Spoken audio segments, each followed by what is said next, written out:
नमस्ते। राष्ट्रीय मानवाधिकार आयोग NHRC की स्थापना मानव अधिकारों की रक्षा और उनके उल्लंघन की जांच करने के उद्देश्य से की गई थी। यह एक स्वतंत्र और स्वायत्त संस्था है जो केंद्र सरकार से स्वतंत्र रूप से कार्य करती है। राष्ट्रीय मानवाधिकार आयोग का गठन 12 अक्टूबर 1993 को मानव अधिकार संरक्षण अधिनियम 1993 के अंतर्गत किया गया। इसमें निम्नलिखित सदस्य होते हैं। एक अध्यक्ष, जो कि भारत के सर्वोच्च न्यायालय के भूतपूर्व मुख्य न्यायाधीश होते हैं। एक या दो सदस्य होते हैं जो उच्च न्यायालय के भूतपूर्व न्यायाधीश या न्यायिक अनुभव रखने वाले व्यक्ति होते हैं। इसके अलावा दो सदस्य होते हैं जिनके पास मानवाधिकार के क्षेत्र में विशेष ज्ञान या अनुभव होता है। इसके अतिरिक्त राष्ट्रीय महिला आयोग, अल्पसंख्यक आयोग, अनुसूचित जाति और जनजाति आयोग के अध्यक्ष इसके पदेन सदस्य होते हैं। नियुक्ति राष्ट्रपति द्वारा की जाती है, जो एक समिति की सिफारिश पर आधारित होती है। मानवाधिकार उल्लंघन की जांच, यह किसी व्यक्ति, सरकारी अधिकारी या संस्था द्वारा मानवाधिकार के उल्लंघन की स्वतः संज्ञान लेकर या शिकायत मिलने पर जांच कर सकता है। सरकारी संस्थाओं का निरीक्षण, जेलों, मानसिक अस्पतालों, बाल सुधार गृहों आदि का निरीक्षण कर सकता है ताकि यह सुनिश्चित हो सके कि वहां मानवाधिकारों का उल्लंघन न हो रहा हो। शिक्षा और जागरूकता, मानवाधिकारों की जानकारी फैलाना और शिक्षण संस्थानों NGOs के माध्यम से जागरूकता बढ़ाना। सरकार को सिफारिश देना, केंद्र या राज्य सरकार को मानवाधिकार संरक्षण हेतु सिफारिश देना। अंतर्राष्ट्रीय समझौतों का परीक्षण, मानवाधिकारों से संबंधित अंतर्राष्ट्रीय दस्तावेजों का अध्ययन और सुझाव देना कि भारत को उनमें शामिल होना चाहिए या नहीं।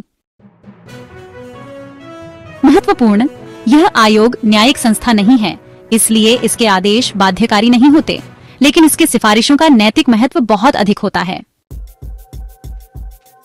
अगर घटना 1 साल से अधिक पुरानी हो तो आयोग केवल उन्हीं मामलों को सुनता है जो घटना के 1 वर्ष के भीतर दर्ज किए गए हों। अगर मामला न्यायालय में विचाराधीन हो तो आयोग उस पर विचार नहीं करता। यदि किसी मामले पर पहले से ही अदालत में सुनवाई हो रही हो तो आयोग उस मामले को नहीं सुनता।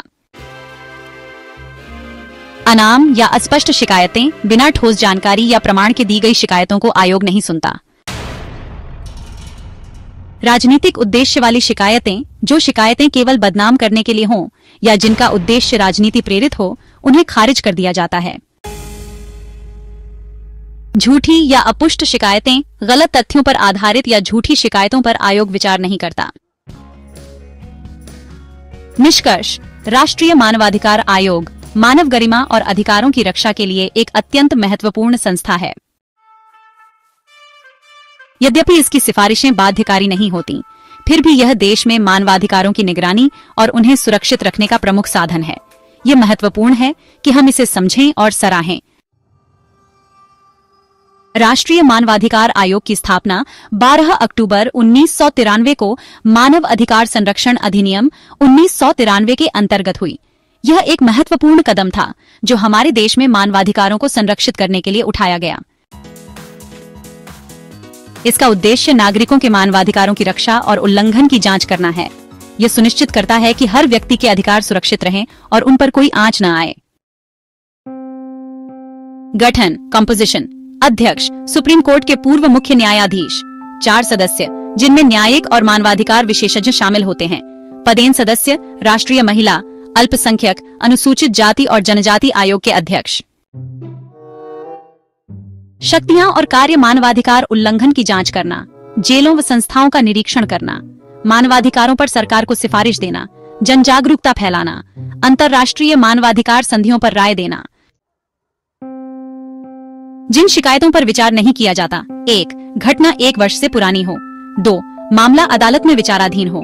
3. शिकायत अनाम या अपूर्ण हो। 4. झूठी या दुर्भावनापूर्ण शिकायत हो। 5. राजनीतिक उद्देश्य वाली शिकायत हो।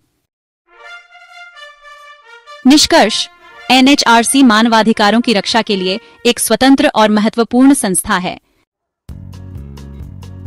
जो नागरिकों के अधिकारों को सुरक्षित रखने में सहायक है। धन्यवाद।